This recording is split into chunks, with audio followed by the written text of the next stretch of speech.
run that shit. We don't even, do you know what Like I don't know why that popped into my head. I was just thinking of the rabbi from Ricky Stanicky. Oh my God, dude. This is episode 70. Okay, episode 70 of the Reactlord Podcast. We are back. We're maybe having a name change in the future because I also noticed this might be a little drama, and I'm bringing it up now. I didn't even tell you, but there's other Reactlord channels popping up, and the last time I checked, there's more than there were when we started. What? It's like Reactlord Show. No. Yeah.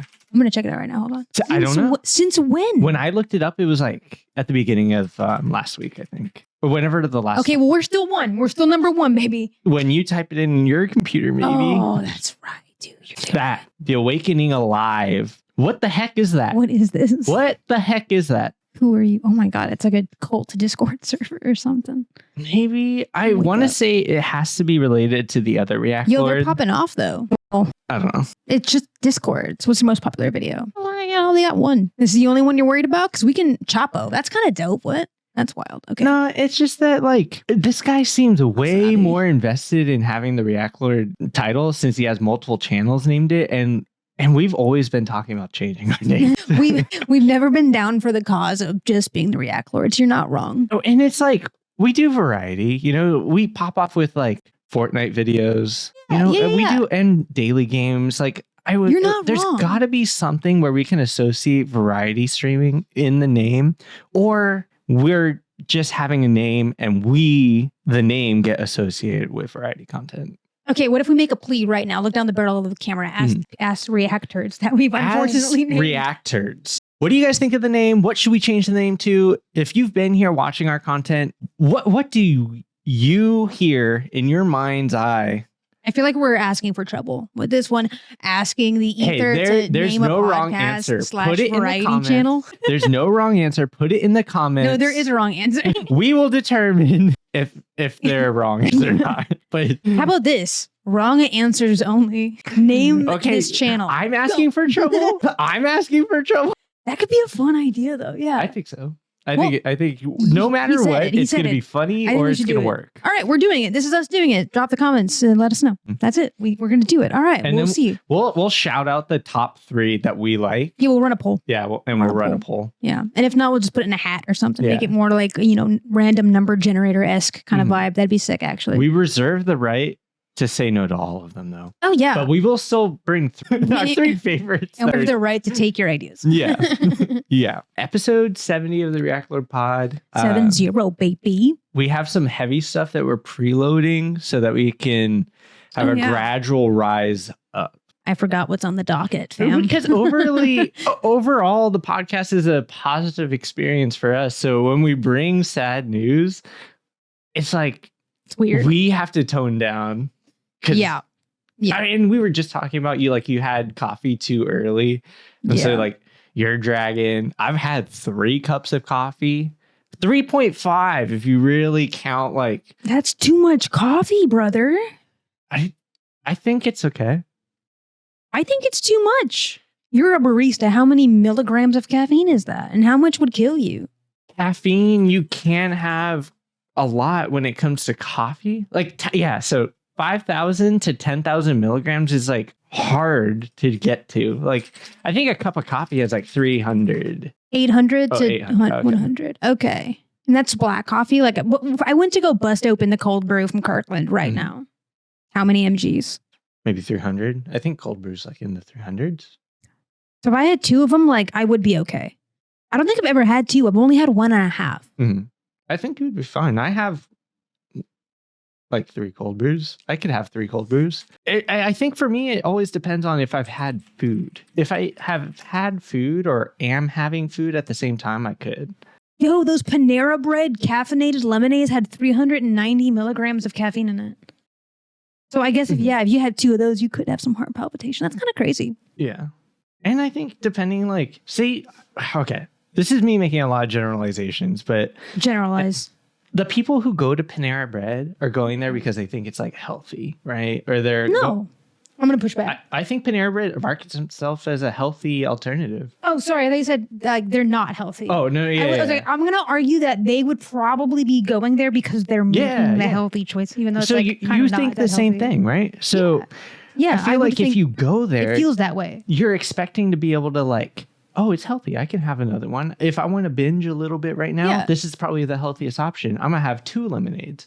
And then I have 3 lemonades. Oh, I didn't have any food. I'm just having lemonade, you know? Like it's like the difference between the Olive Garden and a McDonald's. You just kind of feel a little bit better. Yeah. But it's probably not that much better for you, right? I mean, I don't think so. I think when you go out to eat, it's never really like with your best health interests in mind. No. Like if you really want that, you just have to like, I'm not even saying you have to go to the grocery store and buy organic. Just go to the grocery store and have like the food, the ingredients in their like most unprocessed version or like the type of process that it's going through.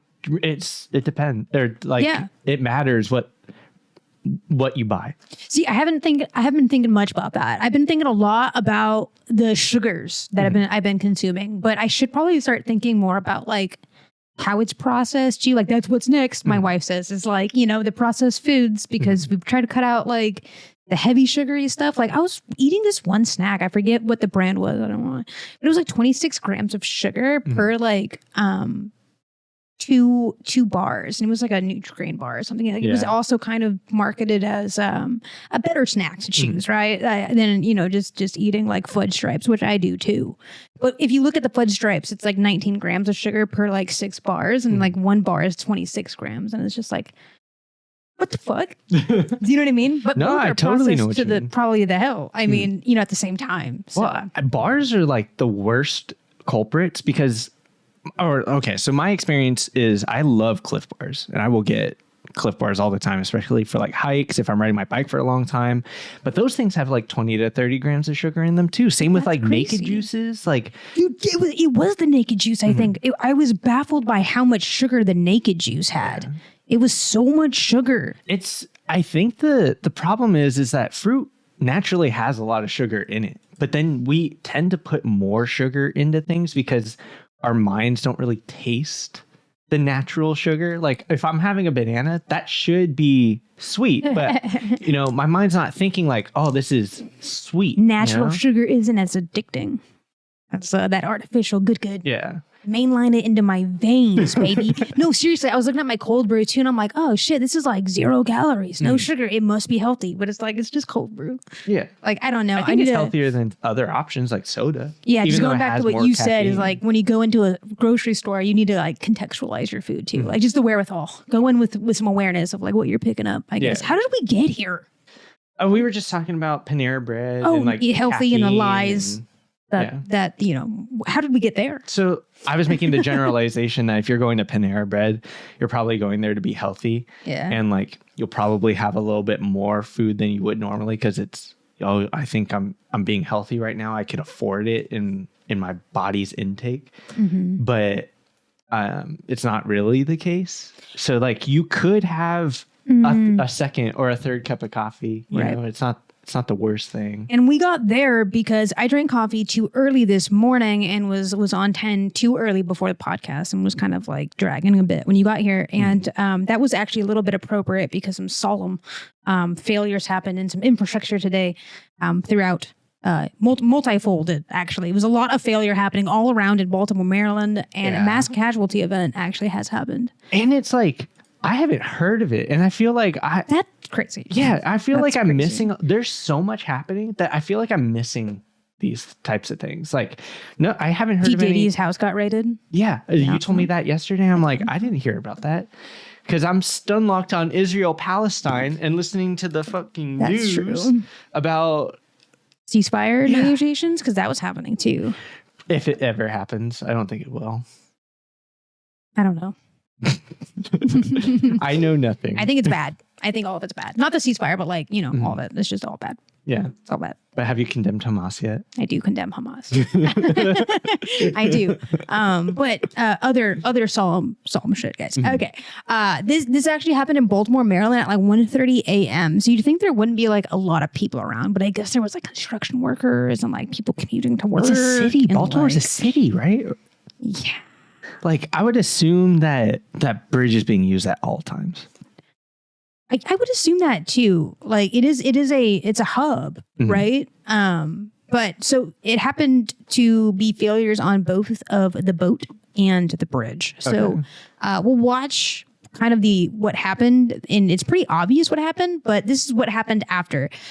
So I guess, oh no, I thought it was 26 billion in damage to the bridge because the whole bridge is gone. Like there's not repairing this one. You're going to have to like build an entirely new bridge, but the bridge was there for 47 years.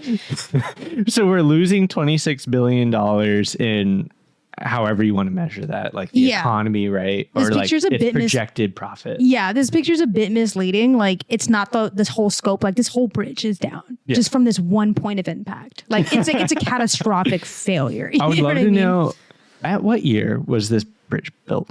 Like, do you remember in school when we had to build bridges to take on like points of impact and like, oh, the last one standing gets extra credit or something? I never did that, but I do remember something similar, like the egg experiment.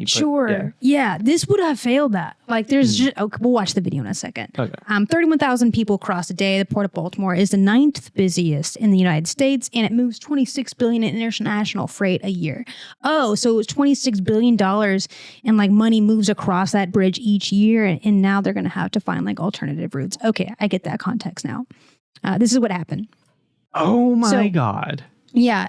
This one's the early one. So there is a video floating around the internet that is about 30 seconds longer than this. Okay. And what it shows is the boat has lights on right here, and you see the plume of smoke coming out of it. Yeah. Well, the lights were off on the boat. Like the boat was losing power, and it just obviously you can't control the boat. So like you could tell in an earlier video, but not this one, I guess.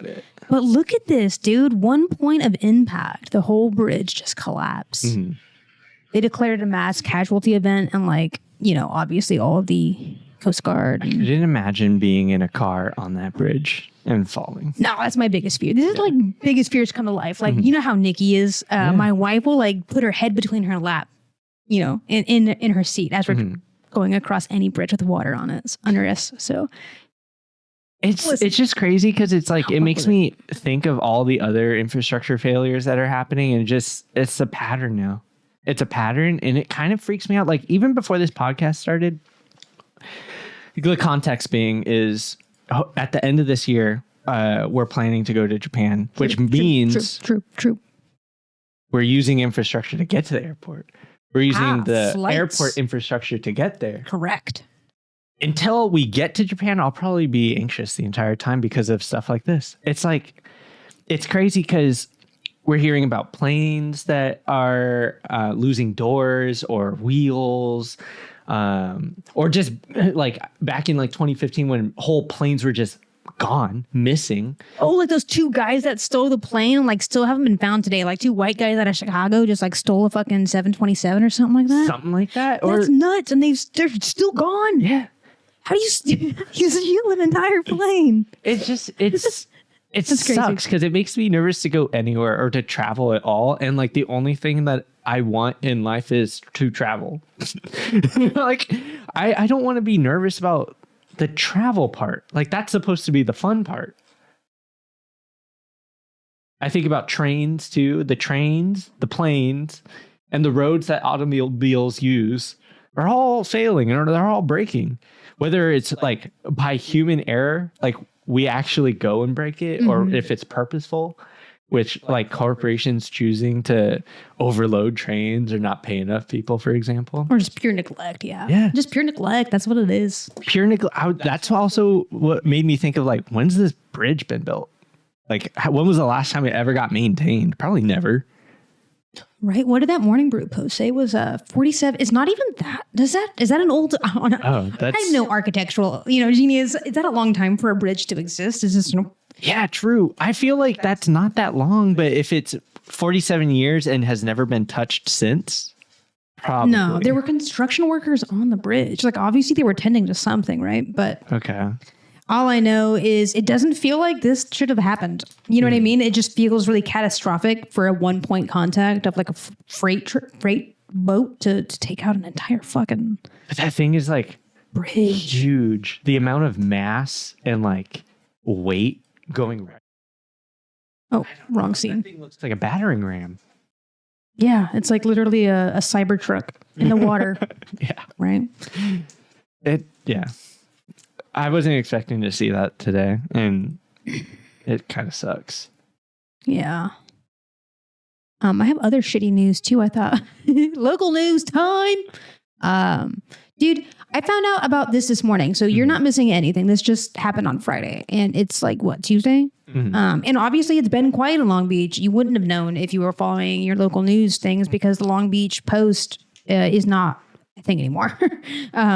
So Long Beach Post was the largest newsroom that was a nonprofit in Long Beach. And they did serve the community for 16 years. But they let go of like over half of their workforce. And they're now on strike. And they haven't posted on their social media in like 6 days. Looks like they're still posting stuff though, actually here. But I thought it would be interesting to jump into it. You haven't heard anything about this? No. Yo, so Melissa Evans is the chief executive officer. So she's like the main honcho. Okay. And apparently what had happened was the newsroom asked to unionize. Melissa Evans didn't like that idea and decided to start threatening people behind their back. So they took a tally to unionize so they didn't have to go to like the official place to do it if they got more than a certain votes. And they did. And then layoffs happened. Interesting. Yeah, pretty interesting. In a statement to the Los Angeles Times, Evans emphasized the substantial uncertainty and risk associated with a nonprofit shift, citing the heightened reliance on donors and grants. However, the Long Beach Media Guild alleged that the termination of staffers was not provided with severance pay, which is not okay. A claim Evans did not address in the response because this isn't the first time she hasn't laid off layoffs. She did layoffs in like, I guess, December of last year too. And they got severance pay. So like, it feels very retaliatory. It's like she's firing them and not giving them a severance or pay. A reason that we can only assume. Yeah, exactly. We can only assume. And I forget the guy that did the Long Beach Post, like, daily biz. His name was Jake. Fuck, I keep going to the wrong scene. I'm sorry. It's been a while. Mm-hmm. Do you know what I'm talking about? Jake from Long Beach Jake, Post? Long guy. Yeah. He's always on the stories or reels or whatever. Yeah, he did a little short. I don't know. I don't really follow him on my social medias because I was following Long Beach Post. But that's how I discovered it, was one of his little shorts popped up. But he got fired as well. So I don't really know what they're doing over there, like what their strategy is. But it's definitely just a bummer to see like media crumbling in our local community. Yeah. It's really lame. What I'm wondering is, I'm still a little confused. So the newsroom wanted to unionize, making them nonprofit? Or No. They are nonprofit. They are nonprofit. That was a transition that happened a while ago, and they were promised like. Why are they telling us that they're nonprofit now if they have been already?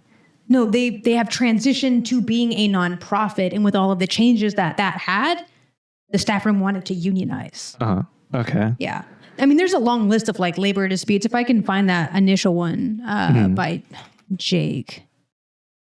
I'm out here today on Broadway with my fellow Long Beach Media Guild members protesting the recent slew of layoffs that decimated the Long Beach Post. Last week, the CEO of Long Beach Post laid off myself and 8 other workers of the city's largest newsroom.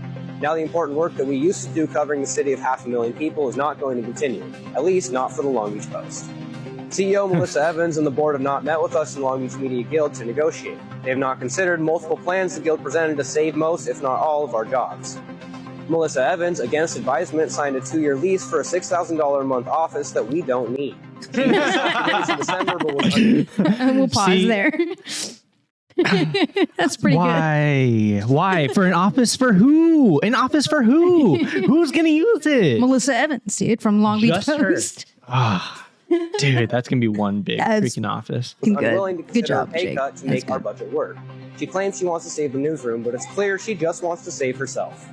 So we, the 9 laid-off workers, and the remaining 3 reporters are protesting here, asking the board to meet with us to rescind these layoffs. So again, 9 people laid off, 3 left. Yeah, there's no way. There's no way. They're going to be overworked, underpaid, and disrespected. That's all I see going forward. Save your local newsroom. And we're asking you to support us by boycotting the Long Beach Post. Don't read the few stories they put out without us. Donate to our strike fund at the link in our bio to help those who lost their jobs. And remember that our journalists and readers are what make the Post what it is. We're in this together, and we can't do this without you. For now, this is Long Beach. You know what I have to say to that, right, brother? What? Go woke, go broke. Get me right. Okay? You don't leave me hanging now. Come on. All right. They are broke. But yeah, just get your bread up. Work harder. Sucks. Start your own media company. Start from the bottom. Honestly, dude, you're gonna probably see a lot of more independent journalism pop up, a lot of more zines and stuff. But that's just like the era we're in, man. I was just thinking that. It makes me think like, okay, so all these people, if they be gentle with us now. If they stay motivated, which is something that I struggle with, so I know I would go in the opposite direction, is we could all see them develop their own like social media presence and their own like media outlet or source. Ideally, it makes me think of like what was his name? Burning Man. Burning Man. The guy that Channel 5. What's his name? Andrew something. Andrew Callahan. It makes me think of that. It makes me think of like Hassan. It makes me think of people who are kind of already doing this, but on their own. Oh, another former Long Beach Post guy, Brian Addison. Yeah. He also went that route way before this. I don't know what led to him. He does a lot of like freelancing, like Long Beach news and Post and all that. Yeah.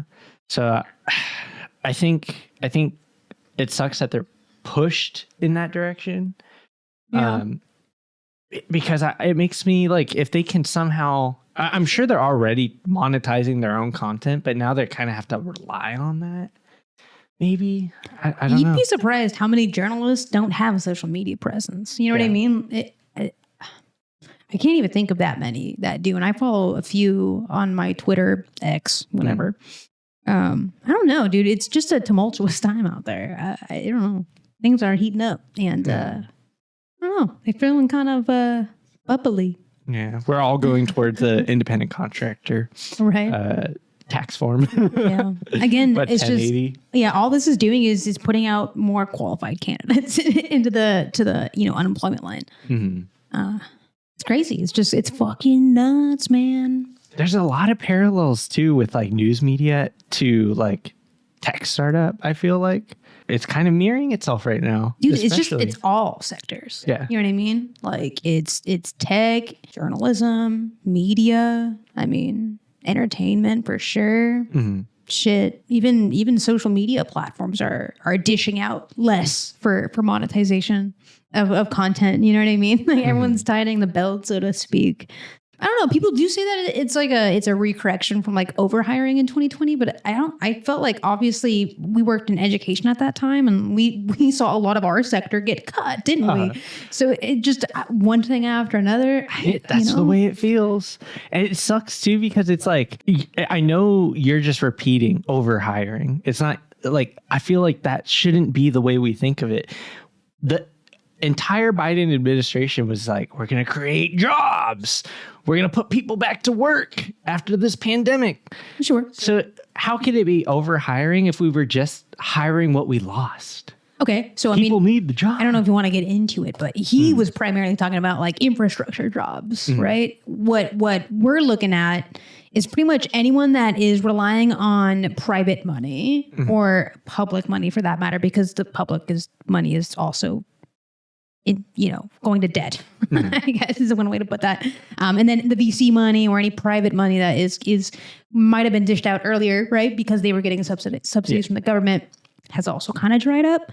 So these nonprofits that, kind of rely heavily on grants, tech startups that rely heavy on investors, those sorts of things are like kind of not fizzling out, but they're just, again, tightening their belts. It's not the end of it. You're going to keep seeing it. The Business Journal was also impacted. Maybe Long Beach News next. Fingers crossed it doesn't happen over there, because I sure like my media. We've been watching a lot. TV is popping off right now. Everything is back. All the strikes are, I think all the strikes are over in terms of like. Listen, the grievances are still there. Yes. Like the grievances are definitely still there. They will not be going anywhere. Yeah, that's going to be a battle for sure that will wage. Until then, though, they have made a lot of concessions, and because of those concessions, we've gotten some great content that has come back, and in great swaths of it, because there's so much content, and it's so much. And I'm leading with Shogun. Oh, let's talk about on Shogun. Hulu, produced by FX. And the reason I wanted to bring it is because... screen again. Hold on. Okay. Shogun, created by FX. Yeah. The reason I wanted to bring it up was because it is being so highly reviewed. And it happens to be set in 17th century, like the 1600s in Japan. So it was like, we're going to Japan. I'm interested in Japan. I want to see it because it's loosely based on history. It has a 99% on Rotten Tomatoes. 99% on Rotten Tomatoes, 91 on IMDb. Google rates it as a 4.7 out of 5. Like, people love the show. I made like a pros and cons list, and like we could probably add to it too, but like the pros that I see is like it's visually pleasing. It is 4K, like on your OLED TV, it would probably bang so hard. Hell yeah. It is a very like aesthetically well done and just easy on the eyes. It's very like colorful when it wants to be, and then very like kind of like that blurry sepia tone, grayscale type nostalgia also. Oh yeah. And all the scenes where like it's in Japanese or it's like like heavy on the Japanese culture, they're really, really good. But the cons that I see that I don't really see talked about in like the comments of a lot of these like videos or trailers or on the IMDb website, it's like when I was introduced to the show, it was told to me as like it's the Japanese Game of Thrones. And I gotta disagree. There's just not enough politics in it. Maybe we're at episode 7 or 8 now, and I still feel like I haven't seen a whole lot of the politics of feudal Japan or the last days of the feudal Japan. And that disappoints me because what it really feels like is like a white centric Japan like fantasy. Oh, and I'm trying to stay away from the word white savior because it's not literally like a saving type situation, but the show is this the white guy? Yeah, this is the white guy. The actor's name's Cosmo Jarvis, but he plays the character John Blackthorne, which is kind of loosely based off this real guy named William Adams. Who is this a different white guy or the same white guy? This guy is Portuguese. So I'm Portuguese. Mm-hmm. Okay. Well, that's still Did white. you know that's still white. Back in the day, the Portuguese were like the naval like powerhouse. They were the guys discovering everywhere, or like what do you call driving a boat? Voyaging on a boat everywhere, like finding these places in the European map that these places. Know. Yeah, well, because they were already there. No one, but we call those guys pillagers. Yeah, colonizers, communists. No, colonizers. Communists. So. I take that back. That's not historically accurate. I was just kidding, but it is very much centered on developing the white character. Like we follow his story. We're seeing a lot of scenes that are attaching us to that character rather than like,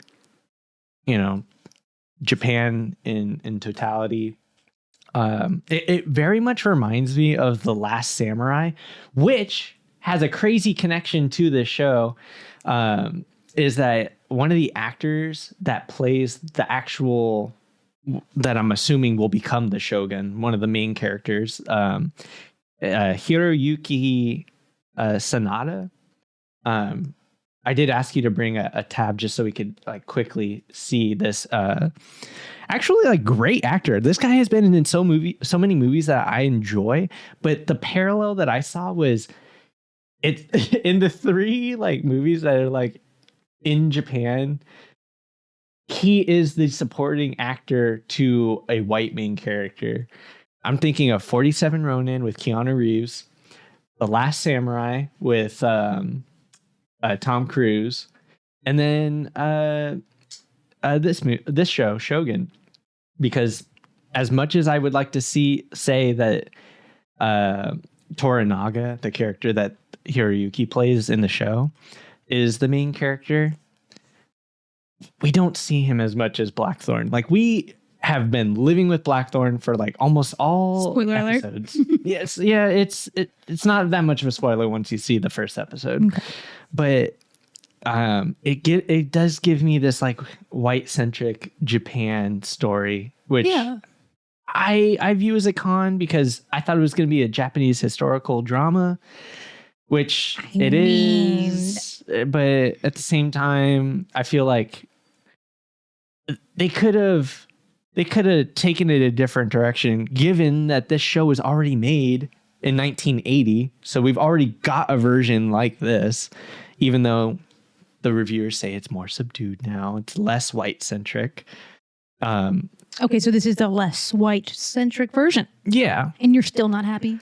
Well, I feel like having not seen the 1980 version, like I wish it would go all the way the opposite direction, give us something different, something new. Because all I see is Last Samurai. Okay. Yeah. We're going to watch the trailer for episode 6. If you haven't seen episode 6, I don't know. They probably don't spoil much. Mm-hmm. The time has come for us to turn towards Toranaga as an ally. Tuesday. 己の敵の正体が分かっておらぬのじゃ。女は女の苦しみを見過ごせぬもの。生贄となった者たちの命、死を無駄にはせぬぞ。FX's Shogun, all new Tuesdays, stream on Hulu. Okay. Mm-hmm. It is visually very pretty. It is very pretty. Yeah. And we only watched it on like 1080p. Mm-hmm. So I mean, I can imagine what it would look like on the OLED. Probably bitchin'. Mm-hmm. But I have probably a very Norman take on it. Okay. But not really, because it does seem like everyone's kind of vibing with it. Norman's included, right? Am I wrong on that? Or like everyone seems to really enjoy this show. I feel like I'm taking like a more aggressive stance on this show just out of principle. Okay. Yeah. Because I'm still watching it, it's still good. It's just not what I had hoped for. Okay, maybe? So here's my thing. When I see a show that looks like that, so again, the things that we're complimenting about the color grading and like how pretty it looks and all of that, those tend to be kind of boring, bro. I don't like those are the kinds of things that like you put on too late and you're falling asleep to and you never really see it. Okay. Do you know what I mean? Like, I don't know. Every trailer I've seen, it just seems very slow and not in a scary movie kind of way where you're tense the whole time and you know what I mean? That keeps you, I guess, more alert. Mm-hmm. You know what I mean? It's more of like a lull kind of slow I'm getting from it. I haven't seen it. I've only seen a few trailers and I've heard you talk about it and I've heard everybody say really good things, but I don't know. There's an hour and a half sometimes those episodes. The first one's like an hour and 10 minutes. Yeah. Damn near a movie, man. I know that. I mean, I would describe this show as like the same type of experience that like if you were watching Desperate Housewives back in the day, or like these big shows like Walking Dead or actual Game of Thrones. Interesting. This is like a show you sit down, maybe it's dinner time and you're watching the show. Like you're not doing anything else. You're paying attention to everything. That's this show. Well, I'm glad that you're throwing yourself into it. I saw a movie recently as well. Yeah, we saw a movie recently. And I want to talk about it. He's going back to the wrong thing. All right. Ricky Stanicky, dude. Mm-hmm. A movie you could truly put on in the background. Yeah, you could do that with this one. You know what, though? I like a good buddy comedy. Yeah, no, I was laughing the entire time. It was good. Yeah. And it was a little raunchy for sure. The wife doesn't appreciate the dick jokes. She kind of tuned out a bit. But we brought one of those dick jokes to share with you. So here's a clip from Ricky Stanicky, and then we'll talk about our review of that. I think figured out what the problem is. What problem? The whole not get the merger thingy problem? You went to one staff meeting and you've got the whole company figured out. So I filmed this on my phone in the staff meeting this morning and my attache put it on the computer, so check it out.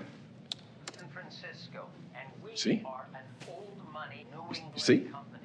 They're looking See what? Guy's a world-class air digger. An air water? What are you talking about? Keep watching. Every time he tries to make a point, it's like he puts an invisible penis in his mouth. so it's our Remember when Obama used to power knuckle to try to make that point? Well, Summer Hayes does the same thing, but when he does it, it's like he's smoking invisible dongs. Oh my God, he is an air digger. There's a time and a place for it, but it's really hard to get away with it in a business setting. I mean, okay, so there's a lot of dick jokes in it, but I honestly, again, we walked away both saying 7 out of 10. But it wasn't a bad movie. I honestly thought it's kind of a compelling plot. Like, personally, you know what I mean? The idea of straight people not communicating with one another and then making up lies and having a fun time behind their partner's back. I can see that. Yeah. I see that. What I It's realistic. What I also think is pretty realistic is Ricky Stanicki's character, not the idea that you could be like some guy from like Atlantic City, you know what I mean, or anything like that. And like get into the Summer Hayes law firm or whatever. See, I'll actually push back. That is the only thing I think is realistic about this is the fact that he became an investment seller. Okay. I think, yeah, with a little bit of brushing up, like he was able to impress the guy with a little bit of talk. He Googled one merger and probably read a few news articles and developed a slant and then just iterated that. Boom. Impressive, right? Job. I can believe that. I can. And he's a good looking white dude. Like, why not? Yeah. With an impressive background like that he's made up. Yeah. He's a lawyer on his resume and he got a good job at an investment firm. I think it's pretty... Somehow it makes the movie work. Somehow it's completely believable. And 7 out of 10. I agree. I was laughing a lot. It was a good movie for like blowing off an afternoon. He didn't like it. Just say why he didn't like it. I'm trying to think of like something that I could say that goes against the grain. I don't try know. to be contrarian, dude. Just tell me how you feel about it. You didn't like it. Just say you didn't like it. You didn't like it?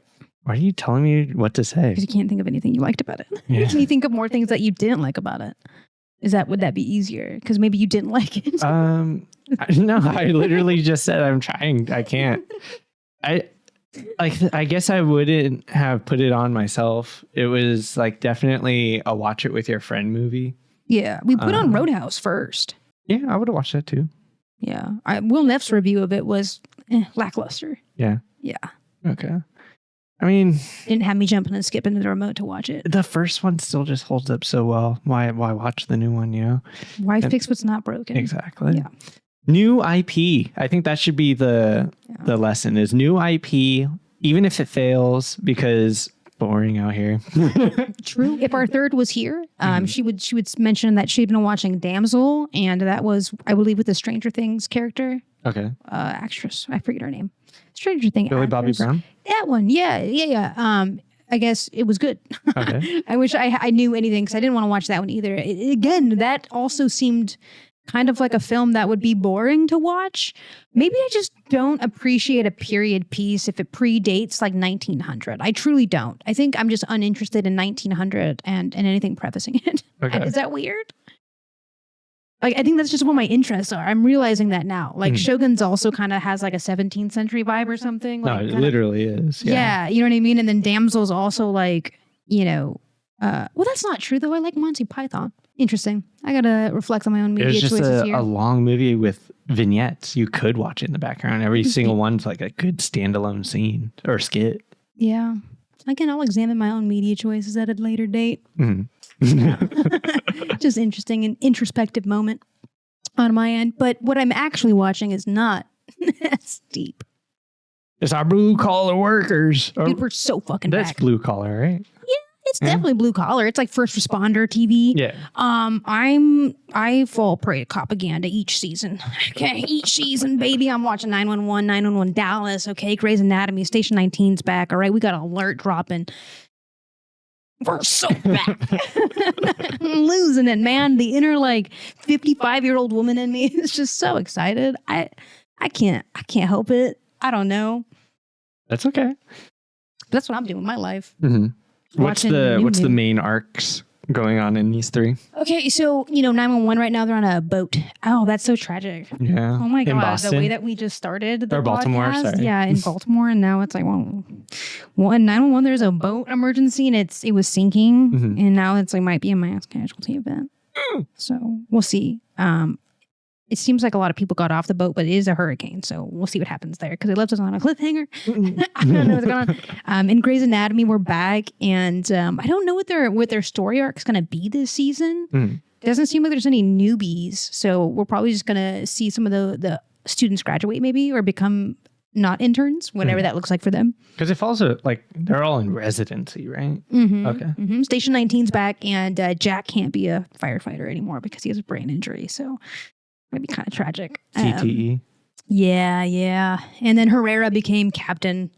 Good for him. Not everyone. No? Not everyone is excited that she is captain. Okay. So, yeah. We're looking good though, baby. I'm so ready for this season. What I don't appreciate is the staggering of them too, because like the Good Doctor is also back, but we haven't got an episode of the Good Doctor in like 4 weeks. So I don't know what's going on with that. Okay. American Idol's back too, baby. I'm so plugged in.